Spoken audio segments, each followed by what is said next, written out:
Hey guys, welcome back to Phoenix Wright Ace Attorney. We are, it seems like almost at the end of this trial, and Larry has told us some pretty interesting information, so let's see what Phoenix has to say about it. Right, I mean, is this safe? Safe? We've already gotten a guilty verdict. We have nothing to lose. You just watch and let me know if I say anything that sounds fishy, okay? Oh, excuse me. Right, Nick? Your Honor. Yes, Mr. Wright? The testimony just now has cleared up this entire case. True. Blah, blah, blah, order, order. Oh, he didn't say it this time. What do you mean, Mr. Wright? Tisk, tisk, tisk. So, you finally realized the truth. There can be no other murderer here than Miles Edgeworth himself. Oh, that's right. Phoenix was talking to Maya about how it was like the Steel Samurai case. Wrong, Von Karma. A man was shot that night, but it wasn't Edgeworth who did the shooting.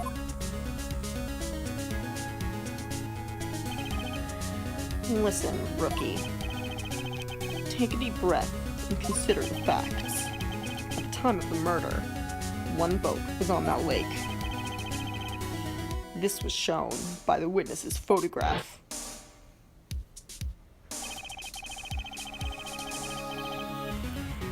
You know who the shooter kind of looks like?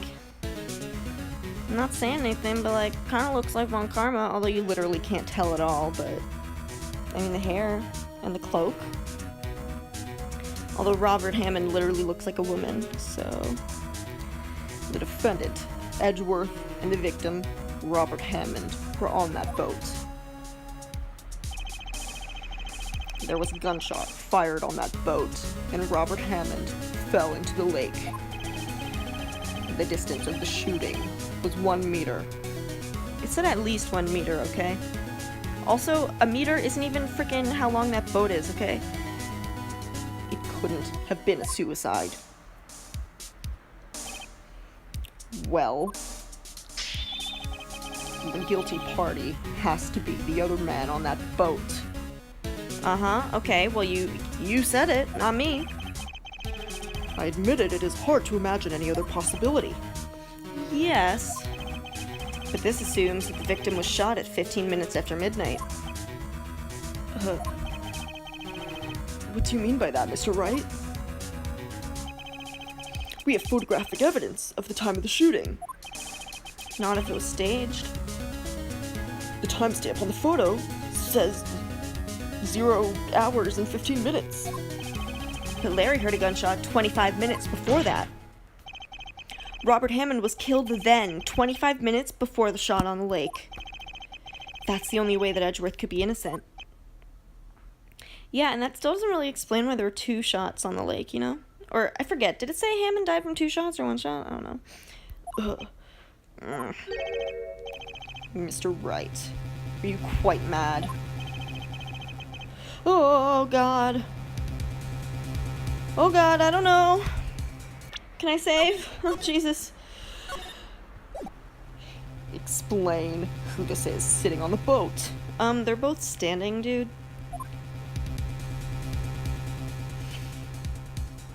Okay. It would have to be Edgeworth and the murderer, right? Because then the second... Edgeworth said, like, this shot came out of nowhere and the guy just fell. So yeah, it wasn't actually Hammond, and the guy just pretended to die.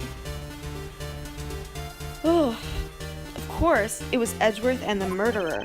After the murderer killed Robert Hammond in 1150, he assumed the guise of Mr. Hammond and met Edgeworth. Yeah, it would have been long enough since Edgeworth had seen him that if the guy, like, took his clothes or whatever, then he could maybe think it was him. Plus, it was foggy AF, you know?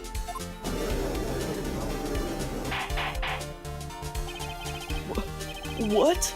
Are you serious? Yes, dead serious.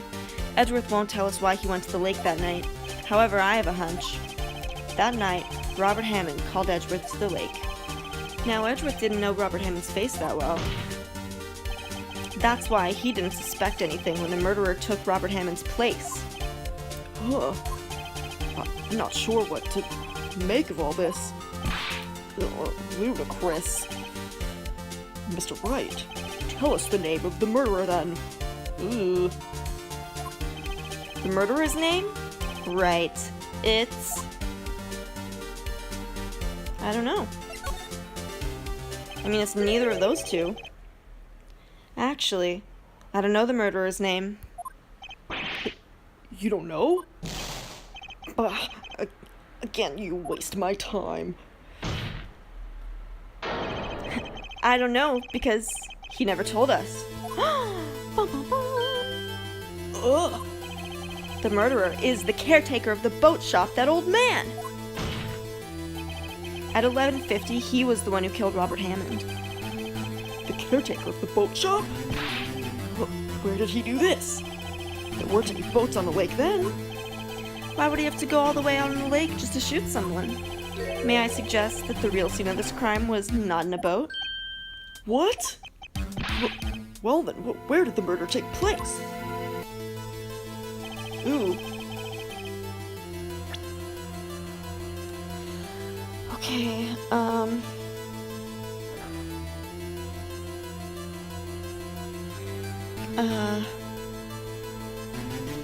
So Larry was on the water, Lotta was at her campsite.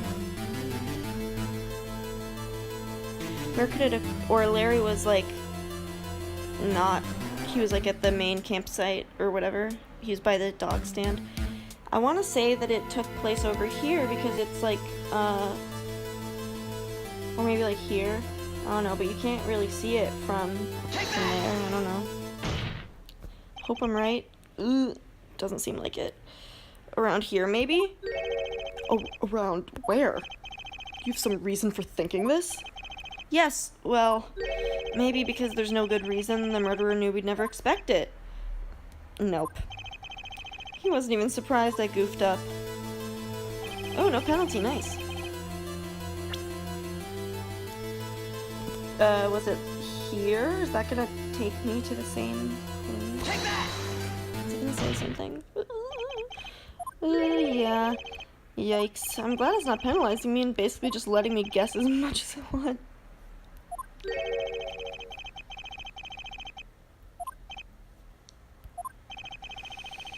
Blah, blah, blah. May as well drink my Red Bull while I do this. Okay.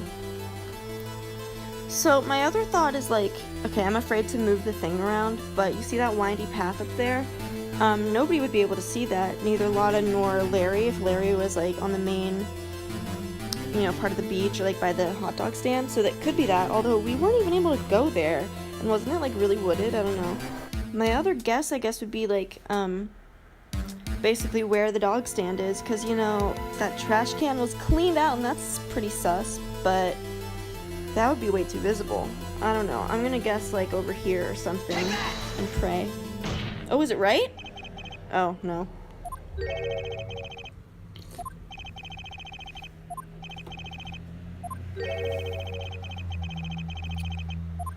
Rip.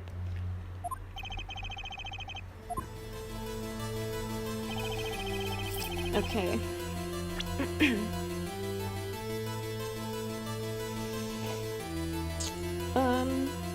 Did it take place like over here?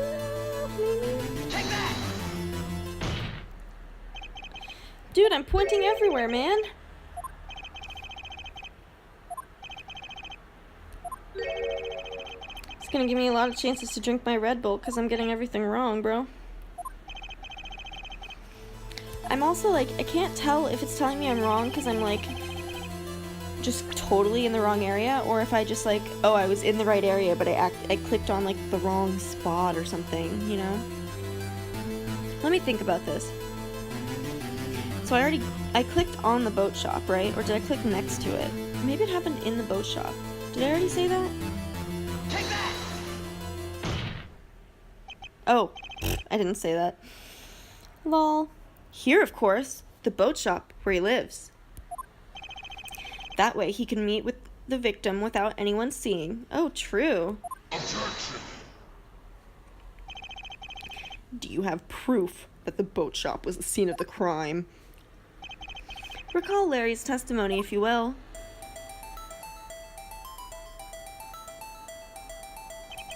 I guess he would have been able to see the whole, like, coast, right? That night, he was out on the lake in a boat, searching for something. He finds it and returns the boat. Then, just as he's starting to head for home, he hears a gunshot. He heard a gunshot, Your Honor. Even though he was wearing headphones at the time. Ooh, good thinking. In other words, the gunshot was very, very close by. And where would that be if he had just returned a boat? The boat shop. Good thinking, Phoenix. Jeez, I'm stupid. Mr. Wright!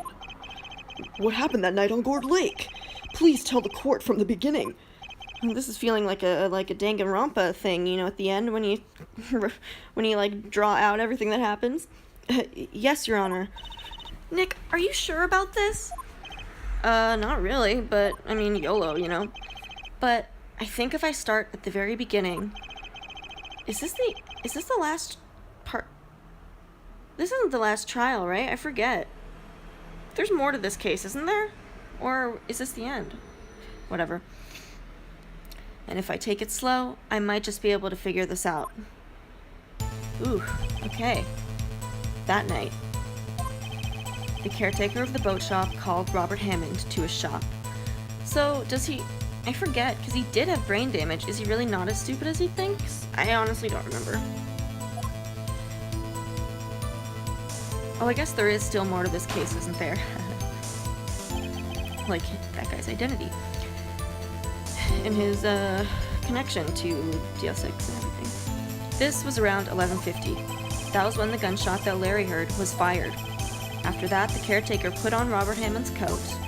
He became Robert Hammond. Then, he got in the boat with Edgeworth and went out into the middle of the lake. I'm still kind of confused as to, like, how the gunshots happened, but okay.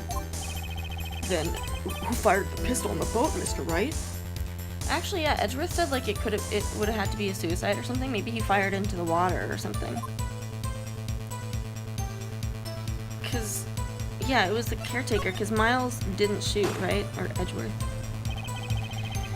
Of course, it was the murderer who shot the pistol. He shot twice. Both missed Edgeworth.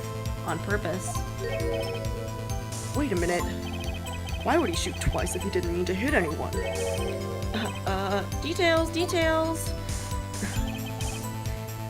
Know this, Mr. Wright. The moment you run out of explanations is the moment you lose. Tell us why the murderer had to fire twice.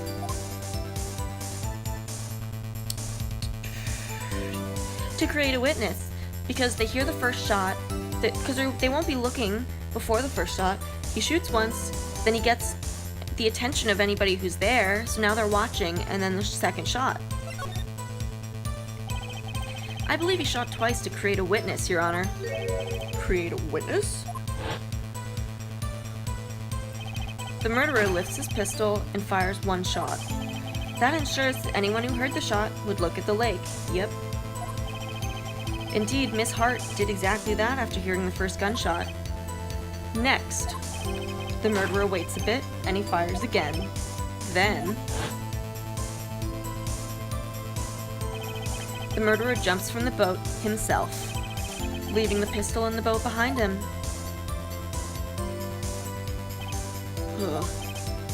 I see. To someone looking from the edge of the lake, it would appear that one of the men on the boat had shot the other. The murderer didn't know about the automatic camera, of course. That's why he shot twice, to draw the attention to the boat. Once you realize that, everything else falls into place. The boat shop caretaker swam back to his shop. Then he put Mr. Hammond's wet coat back on the body. And threw the body into the lake. This is what happened, Your Honor. These are the events that transpired that night on Gourd Lake.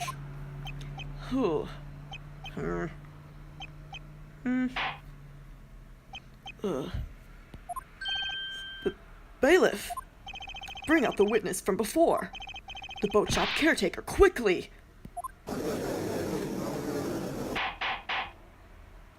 By the way, did y'all see that picture that I posted in the description of like a couple of videos ago? The picture I drew? Hee tell me your thoughts. Took me a long time, I'm proud of it. I really tried to color it like these sprites, but as you can see, it's like, I'm really bad at shading. But their shading is like kind of interesting. Okay, sorry. Very well. While we're waiting for the caretaker, I would like to ask the defendant, Miles Edgeworth, a few questions. Mr. Edgeworth, please take the stand.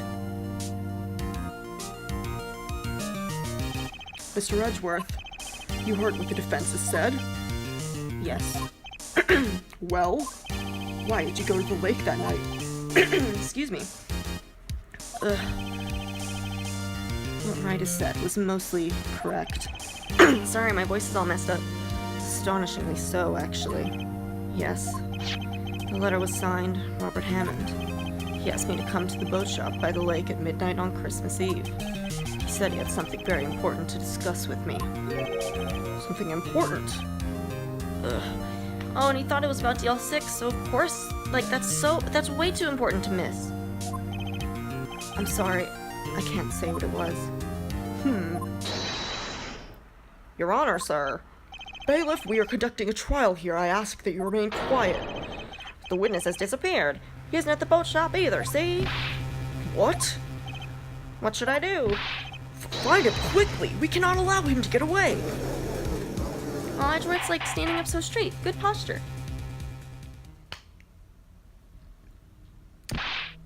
Mr. Von Karma, your witness has disappeared. A search warrant has already been issued. It goes without saying that I cannot declare a verdict under these circumstances. I will extend the trial until tomorrow, the final day allowed. Okay, that's what I thought. We have another day left. Oh boy. I request that the police department utilize all its forces to find that witness. Am I understood? Ugh. One more thing. Just who is that boat shop caretaker? I think his identity has become very important to this trial. I want him, and I want to know who he is. Ugh. Very well. Court is adjourned.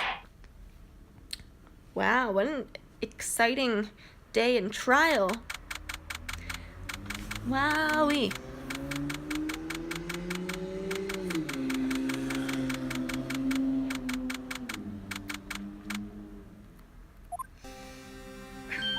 Yay, Nick, you did it! Yeah. Well, at least we got out from under that guilty verdict, which is, like, huge. I mean, are we not gonna acknowledge that? And what about Larry? That was something else.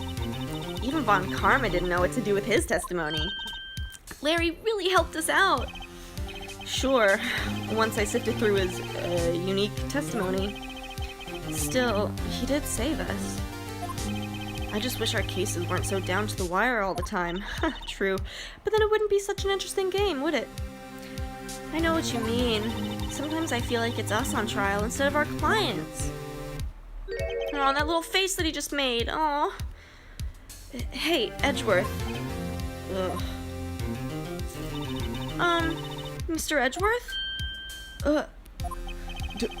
Did you say something? Don't look so pained. I mean, it looks like you're probably gonna get off the hook. You could try to smile just a little. Relax. Easy for you to say, Maya? I'm sorry, but I fear it's not over for me yet. What do you mean? Right. There's something that's been troubling me for a long time now, and I don't know whether or not to tell you. Dude, I'm your lawyer. Come on. Edgeworth.